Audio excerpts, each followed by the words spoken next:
பக்தர்கள் கடலில் புனித நீராடிட்டு முருகனை வழிபட்டு செல்வாங்க. இந்த நிலையில கடந்த ஒரு மாதம் காலமாகவே திருச்செந்தூர் சுப்பிரமணிய சுவாமி திருக்கோயில் கடலில் கடல் சீற்றத்தின் காரணமாக கோவில் முன்பு உள்ள கடற்கரையில் அதிக அளவில் கடலரிப்பானது ஏற்பட்டிருக்கின்றது.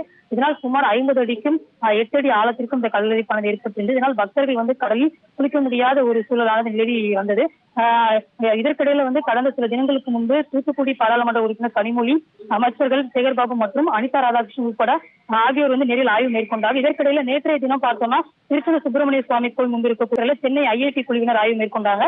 திருச்செந்தூர் சுப்பிரமணிய சுவாமி கோயில் கடற்கரையிலிருந்து அமிநகர் கடற்கரை வரை அரிப்பு குறித்து ஆய்வு மேற்கொண்டாங்க. இந்த நிலையில தான் இன்னைக்கு புவி அறிவியல் அமைச்சகத்தின் கீழ் இயங்கி வரக்கூடிய தேசிய ஆராய்ச்சி மையத்தைச் சேர்ந்த ராமநாதன் என்பவர் தலைமையிலான 9 பேர் கொண்ட குழுவினர் திருச்செந்தூர் கடற்கரையில் ஆய்வு மேற்கொண்டு வருகின்றனர். அதை நேரடி காட்சிகளை தான் பார்த்துக் கொண்டிருக்கிறோம். அவர்கள் கோவில் கடற்கரை பாதுகாப்பு பணியாளர்களிடம் கடற்கரையில் இதுவரையில் நடந்த சம்பவங்கள் குறித்தும் கேட்டறிந்து வருகின்றனர். அதனைத் தொடர்ந்து திருச்செந்தூர் சுப்பிரமணிய சுவாமி கோவில் முன்பிருந்து அமிநகர் கடற்கரை வரையில் கடற்கரையோரம் நடந்து சென்று கடலை ஆய்வு செய்தும் வருகின்றனர். அதை நேரடி காட்சிகளையும் நாம் பார்த்துக் கொண்டிருக்கின்றோம்.